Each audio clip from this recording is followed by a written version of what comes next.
Hello friend, आज अपन start करने वाले हैं ज्योग्राफी का टॉपिक नंबर 2, वायुमंडल। तो वायुमंडल को अपन ने 3 भागों में बांट दिया। वायुमंडल के कार्य, वायुमंडल का संगठन और वायुमंडल की संरचना। तो अपन पहले देखते हैं वायुमंडल के कार्य। तो वायुमंडल में गैसें पाई जाती है विभिन्न प्रकार की, जो जीवन के लिए आवश्यक है। वायुमंडल में जलवाष्प भी पाया जाता है, जो जिससे वायुमंडल में जलवाष्प पाया जाता है, जिससे आवश्यक वर्षा होती है। ठीक है। वायुमंडल में ग्रीन हाउस गैसें पाई जाती हैं, जैसे CO2, CH4, N2O और जलवाष्प, नाइट्रोजन डाइऑक्साइड, जलवाष्प।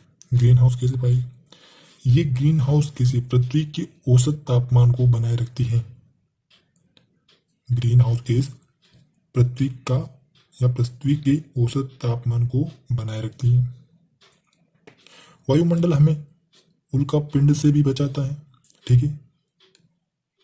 अगर ग्रीन हाउस गैस को हटा दिया जाए तो पृथ्वी पर तापमान -90 डिग्री सेल्सियस रह जाता है। ठीक है। अगला पॉइंट है कि भूमंडलीय तापीय घटना। ठीक है। वो यानी पृथ्वी के औसत तापमान में होने वाली वृद्धि को भूमंडलीय तापीय घटना कहते हैं। तो पृथ्वी के औसत तापमान में होने वाली घटना को भूमंडलीय तापीय घटना कहते हैं। ठीक है। ये भी वायुमंडल में ही होती है। ठीक है। अगला देखते हैं, वायुमंडल रेडियो तरंगों को परावर्तित करता है। वायुमंडल रेडियो तरंगों को परावर्तित करता है, जो दूर संचार में सहायक होती है। ठीक है। अब इस कार्य देखिए, दोबारा देखते हैं। वायुमंडल में गैसें पाई जाती हैं जो जीवन के लिए आवश्यक होती है।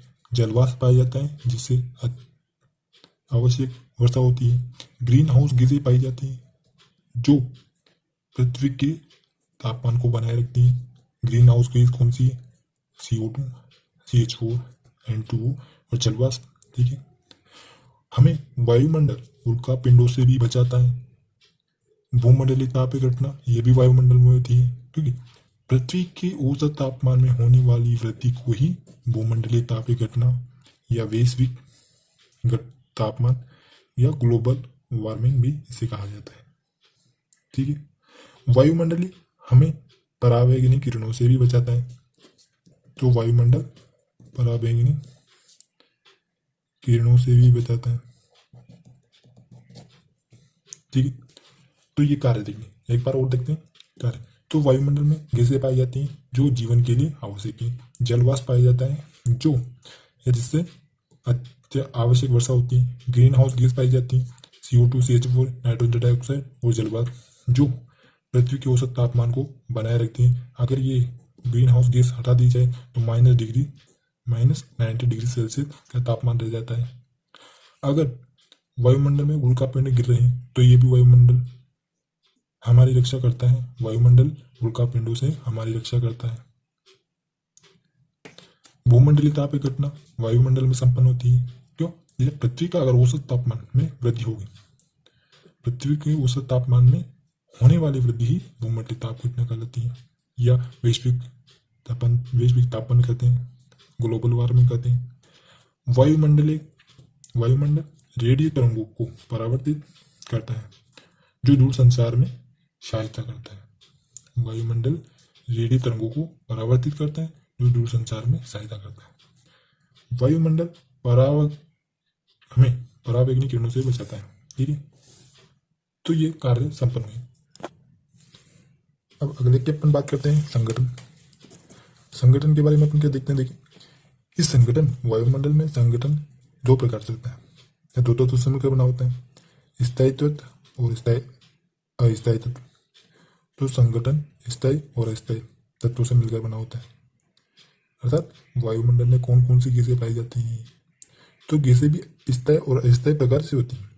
तो स्थायी तत्व और अस्थायी तत्व 2 भागों में बांटा। तो स्थायी तत्व में कौन कौन सी गैसें हैं? नाइट्रोजन और ऑक्सीजन। नाइट्रोजन और ऑक्सीजन स्थायी तत्व माने गए। अब नाइट्रोजन 78% और ऑक्सीजन 21%। नाइट्रोजन 78% पाई जाते हैं और ऑक्सीजन 21% पाई जाते हैं। ये दोनों मिलकर 99% भाग वायुमंडल का बनाते हैं। तो स्थायी तत्व ही 99% हो गया, तो 1% बचा अस्थायी तत्व। अस्थायी तत्व में कौन सा? एक तो ऑर्गन आ गया, CO2 आ गया और अदर गैस आ गई। ऑर्गन 0.93%, CO2 0.03% और अदर गैस में 0.04%। ठीक है, इसके अलावा अन्य गैस भी, हाइड्रोजन हो गया, हीलियम हो गया, मीथेन हो गया, क्रिप्टॉन, जीनोन, रेडॉन आदि, ये अस्थायी तत्व में आ गए। ठीक है, तो संगठन दो प्रकार का, स्थायी और अस्थायी। स्थायी में नाइट्रोजन और ऑक्सीजन। नाइट्रोजन 78% और ऑक्सीजन 21%, दोनों का 99% हो गया ये स्थायी तत्व। और अस्थायी तत्व में ओनली ऑन 1%, जिसमें ऑर्गन 0.93%, CO2 0.03% और अदर गैस में 0.04%। अस्थायी तत्व में xenon, radon, hydrogen, helium, methane, ketone और अन्य गैसें, ये सभी अस्थायी तत्व में आ गए। अब इंपॉर्टेंट पॉइंट में देखेंगे अपन नाइट्रोजन, ऑक्सीजन, ऑर्गन, CO2 और अदर गैस। तो पहले अपन चर्चा करते हैं नाइट्रोजन के बारे में। तो नाइट्रोजन के बारे में अपन देखते हैं कि पृथ्वी पर सर्वाधिक मात्रा में पाई जाने वाली गैसें, पृथ्वी पर सर्वाधिक मात्रा में पाई जाने वाली गैसें नाइट्रोजन। पेड़ पौधे प्रोटीन का निर्माण नाइट्रोजन से ही करते हैं। तो पहला तो पृथ्वी पर सर्वाधिक मात्रा में पाई जाने वाली गैस नाइट्रोजन। पेड़ पौधे प्रोटीन का निर्माण भी नाइट्रोजन के द्वारा ही करते हैं।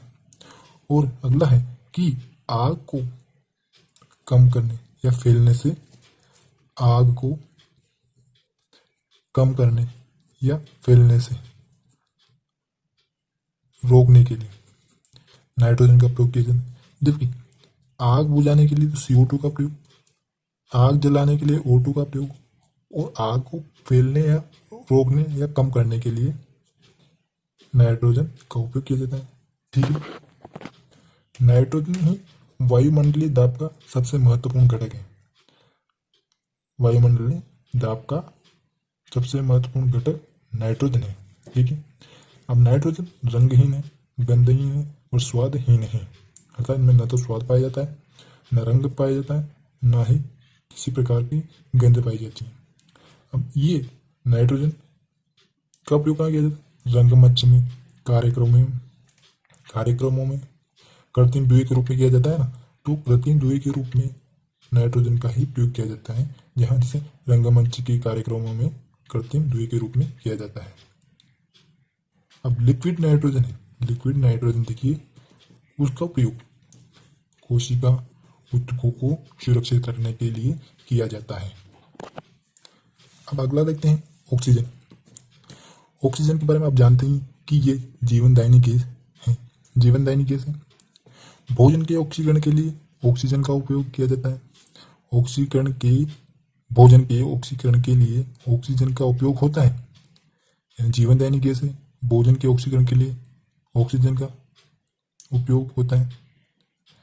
आग को जलाने के लिए O2, आग को जलाने के लिए O2 का उपयोग किया जाता है। और O2 की उपस्थिति में ही अपघटन अभिक्रिया संपन्न होती है, अर्थात सड़ने के लिए या किसी चीज को, वस्तुओं को सड़ाने के लिए ऑक्सीजन का प्रयोग किया जाता है। ठीक है, तो ऑक्सीजन जीवनदायिनी गैस है। ऑक्सीजन की उपस्थिति में ही ऑक्सीकरण होता है भोजन का, तो ऑक्सीजन की उपस्थिति में ही भोजन का ऑक्सीकरण होता है। आग जलाने में ऑक्सीजन का उपयोग किया जाता है और वस्तु को सड़ाने या गलाने के लिए, अर्थात अपघटन की अभिक्रिया को संपन्न करवाने के लिए ऑक्सीजन का प्रयोग किया जाता है। ठीक है, अगली गैस है आर्गन। ऑर्गन गैस वायुमंडल में तीसरे स्थान पर सर्वाधिक मात्रा में पाई जाती है। ऑर्गन वायुमंडल में तीसरे नंबर की सर्वाधिक मात्रा में पाई जाने वाली गैस है। अभी सर्वाधिक मात्रा में पाई जाने वाली तीसरे नंबर की, और अक्रिय गैस में ये फर्स्ट नंबर की गैस है जो सर्वाधिक मात्रा में पाई जाती है। तो सर्वाधिक मात्रा में पाई जाने वाली अक्रिय गैस में सर्वप्रथम है। इसका उपयोग ट्यूबलाइट में या बल्ब में यूज किया जाता है। ठीक है, अगली गैस है CO2, कार्बन डाइऑक्साइड, जो 0.03% वायुमंडल में पाई जाती है। अब कार्बन डाइऑक्साइड पेड़ पौधे CO2 की सहायता से पेड़ पौधे CO2 की सहायता से प्रकाश संश्लेषण करते हैं। तो प्रकाश संश्लेषण की क्रिया CO2 की सहायता से तो की पेड़ पौधे ने। अब प्रकाश संश्लेषण क्रिया में पेड़ पौधे ग्लूकोज का निर्माण करते हैं, ग्लूकोज के साथ ऑक्सीजन को रिलीज करते हैं। ठीक है। अब CO2 का उपयोग आग बुझाने में किया जाता है। हरित गृह प्रभाव के लिए उत्तरदायी गैस कौन सी? CO2 है। CO2 ही हरित गृह प्रभाव को संपन्न करवाती है। इसके अलावा भी और कैसे हैं जो हरित गृह प्रभाव को संपन्न करते हैं। आग बुझाने के लिए CO2 और आग जलाने के लिए O2 और आग को फैलने रोकने के लिए नाइट्रोजन गैस। ठीक है। अदर गैस देखें, अदर गैस में hydrogen, helium, methane, ozone, krypton, xenon, radon, ये अदर गैस में।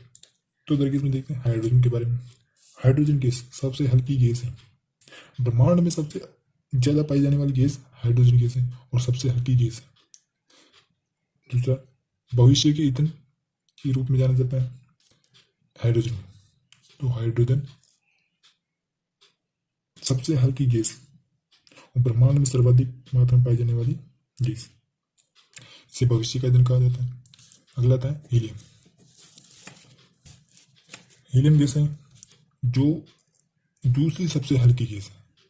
दूसरी सबसे हल्की गैस है। 38 गैसों में सबसे हल्की गैस कौन सी है? हीलियम। और ब्रह्मांड में सेकंड नंबर पर पाई जाने वाली गैस है।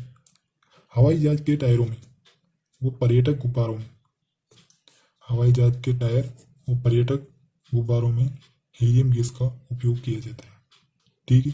अगला है methane. Methane green house gas है।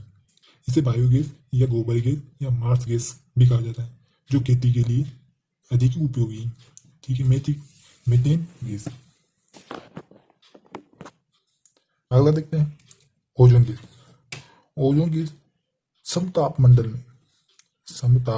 में 15 से 35 किलोमीटर की ऊंचाई तक पाई जाती है। समताप मंडल में 15 से 35 किलोमीटर की ऊंचाई तक पाई जाती है ओजोन गैस। ओजोन पराबैंगनी किरणों को अवशोषित करती है। ओजोन गैस जो है वो पराबैंगनी किरणों को अवशोषित करती है। ठीक है। इसके बाद देखते हैं क्रिप्टॉन। क्रिप्टॉन के बारे में कुछ ज्यादा जानकारी नहीं, ये अदर गैस में शामिल है। जीनोन है। जीनोन को स्ट्रेंजर गैस भी कहा जाता है।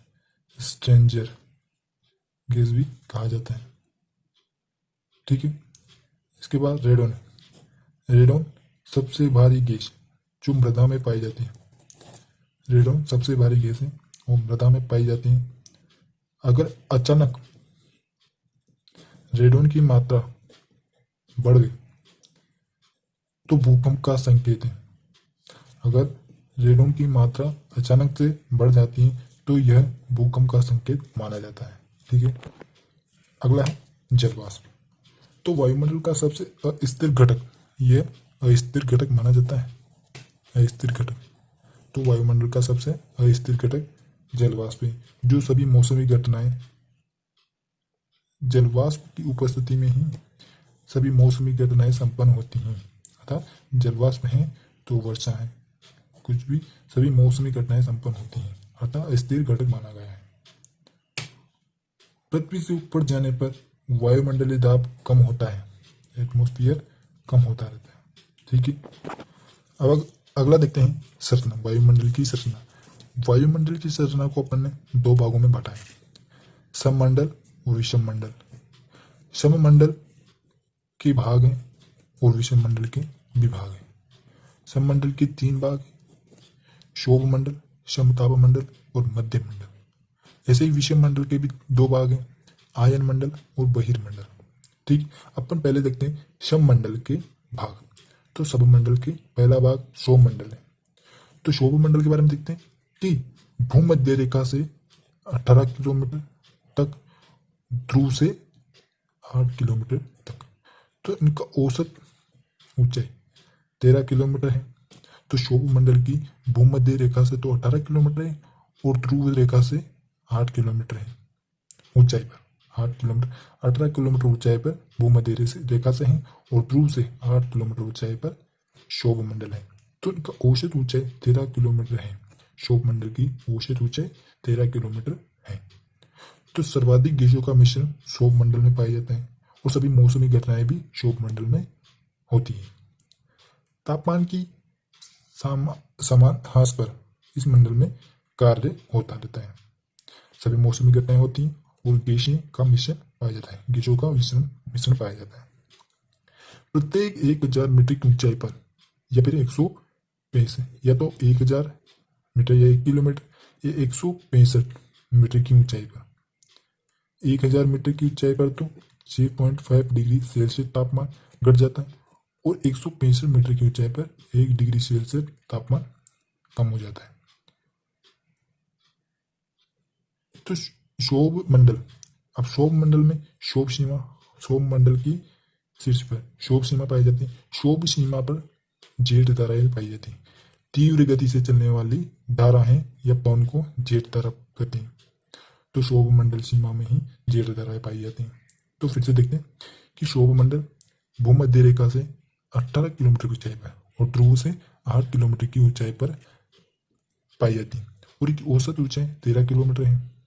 अब सर्वाधिक गैसों का मिश्रण क्षोभ मंडल में पाए जाते हैं और मौसमी घटनाएं भी क्षोभ मंडल में संपन्न होती हैं। ठीक है, 1000 मीटर पर 6.5 डिग्री सेल्सियस का तापमान कम होता है और या फिर 165 मीटर की ऊंचाई पर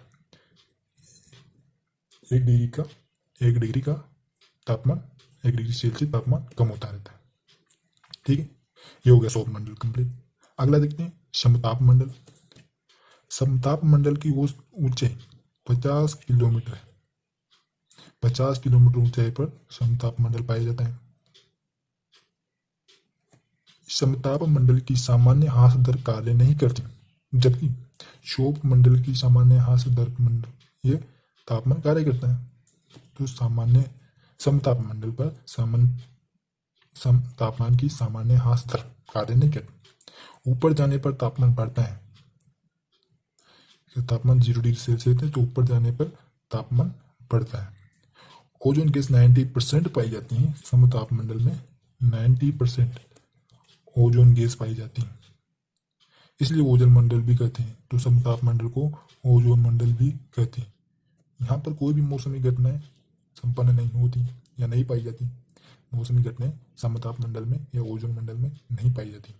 यह एक शांत परत है, इसलिए जेट हवाई जहाज उड़ने के लिए यह अनुकूल है। समताप मंडल ही जेट हवाई जहाज प्लेन उड़ने के लिए अनुकूल है। ठीक है, अगला देखते हैं मध्य मंडल। मध्य मंडल ऊपर जाने पर तापमान घटने लगता है। समताप मंडल में ऊपर जाने पर तापमान बढ़ता है और यहाँ पर मध्य मंडल में ऊपर जाने पर तापमान घटता है।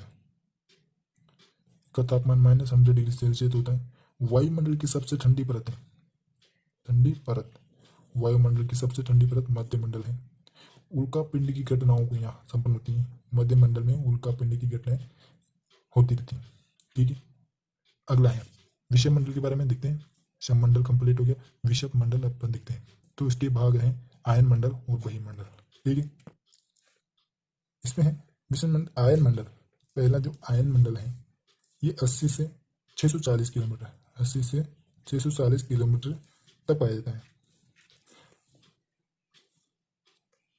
इन आयन मंडल में गैस के आयन पाए जाते हैं। आयन मंडल में गैस के आयन पाए जाते हैं। तापमान तो बहुत रहता है, 1000 डिग्री सेल्सियस से 14000 डिग्री सेल्सियस तक तापमान रहता है आयन मंडल में। अरोरा की बहुत इंपॉर्टेंट घटना, अरोरा की घटना आयन मंडल में संपन्न होती है। ठीक है, आयन मंडल में अरोरा की घटना को देखा जाता है। गैस के आयन यहाँ पर पाए जाते हैं और तापमान 1000 से 14000 डिग्री सेल्सियस तक रहता है। ठीक है, इसके बाद अपन देखते हैं बहिर्मंडल। सेकंड है बहिर्मंडल।